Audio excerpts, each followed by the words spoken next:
what's up? This is Chris from Trapt, and you're listening to me on Pavlina's Kidz Place. Hey everyone, this is Pavlina from Pavlina's Kidz Place, and we are here on location at the House of Blues in Orlando, Florida, and I am here with Chris from Trapt. How are you doing? I'm good. That's Awesome. great. Awesome. Getting ready for tonight. It's going to be awesome. It's going to be off the hook.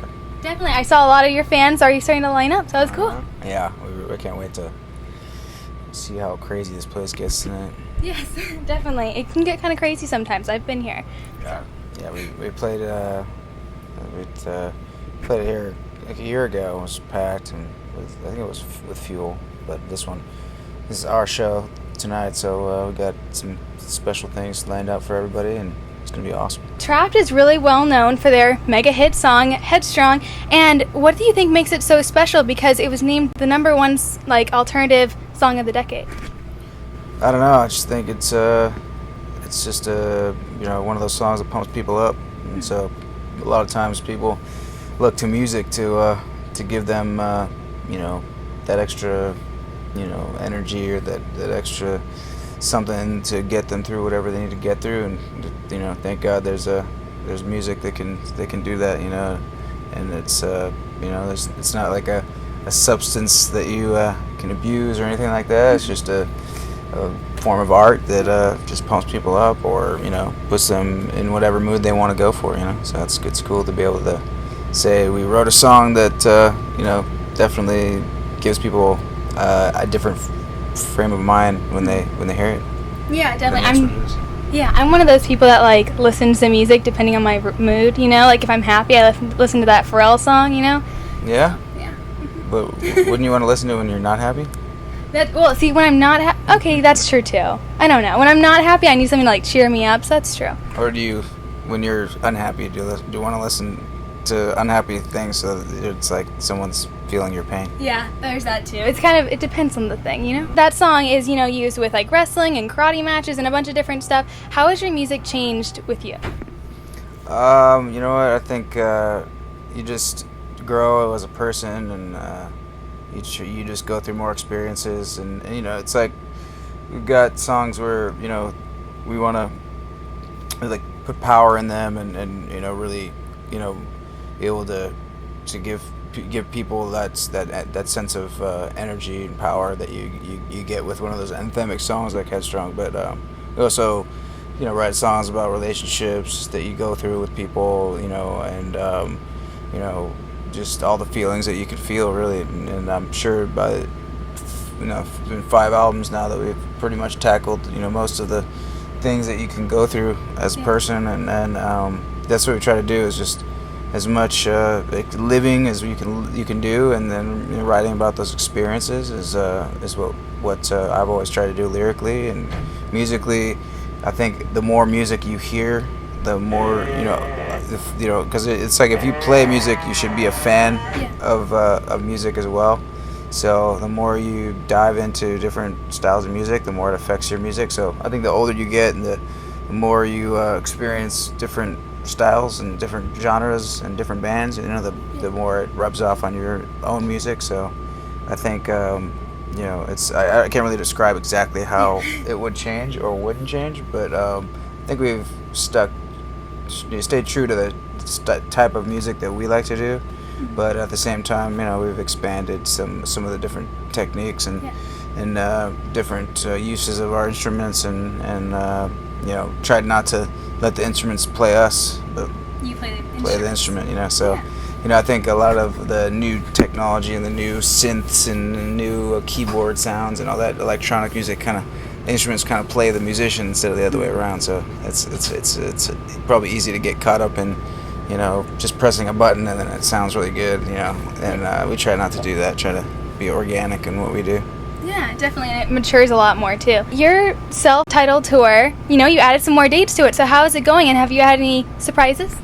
Oh, it's been awesome. It's just listening to fans sing every song, and it's the cool thing is that we play through that record, and then once we're done with that, we just kind of ask the audience what they want to hear. Oh, nice. And you get 100 different songs thrown at you, or we have 60 something songs, so pretty much every fan at least has one of those songs, and it's hard to choose which one you're gonna play. But I just kind of listen for as many, whatever song is getting the most calls to play, and then we'll play that. We'll play like Black Rose or Contagious or Stand Up or Who's Gonna Love Me Tonight, and just a bunch of songs that fans are into and love, and it's really cool to be able to see that everyone who comes to the shows just knows our whole catalog. I think we could just play any song out of those 60, and our fans would be into it. So it's cool to know that they're not just here to hear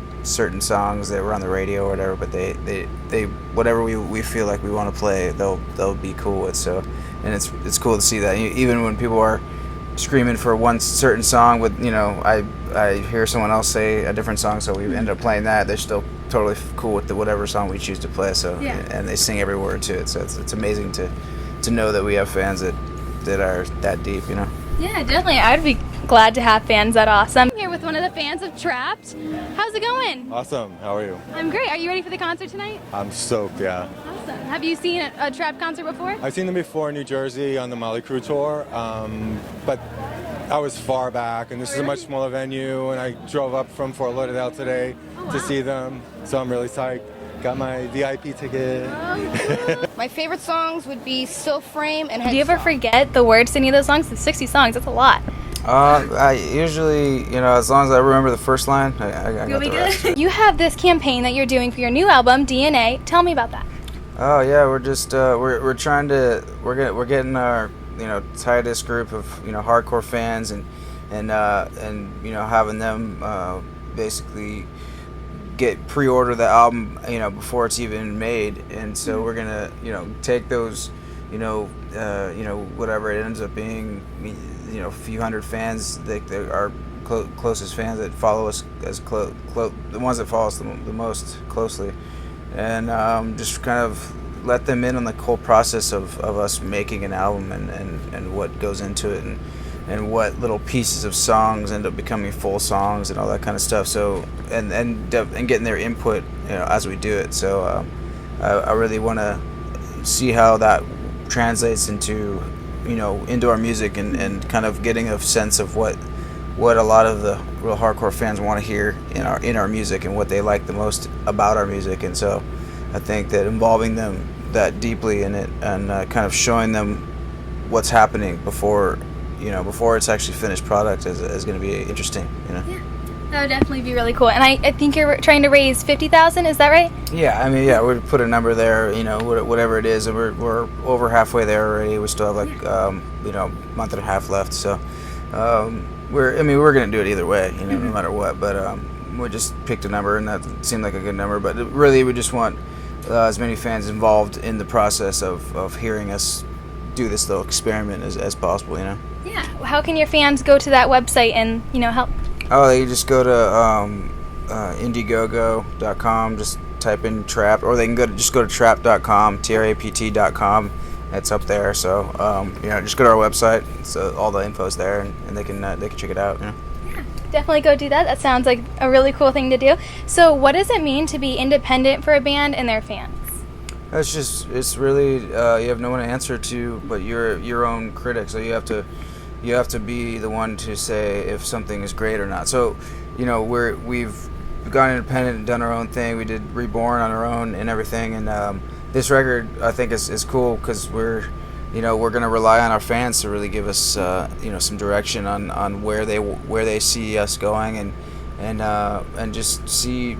I think if you have all these people that are kind of saying, "Oh, that's great, that's okay," or, I think you're gonna get even a better record out of it. So that's the hopes, is that we really it's like having your label, quote unquote, but having it be your fans instead of just a couple dudes that are have that be their job and they gotta go to work in a suit and all that kind of stuff.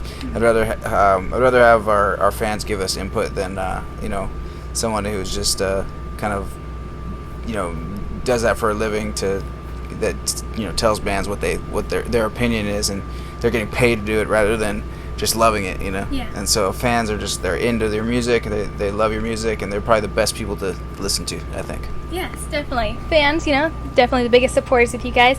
So tell me something that no one knows about you, obviously except after this interview. Oh, I don't know. I was when I was a kid, I did I don't know if you know who this guy is, but his name's Ryan Nyquist. He's a BMXer. He's a pretty famous guy. If Ryan's watching this, what's up, man?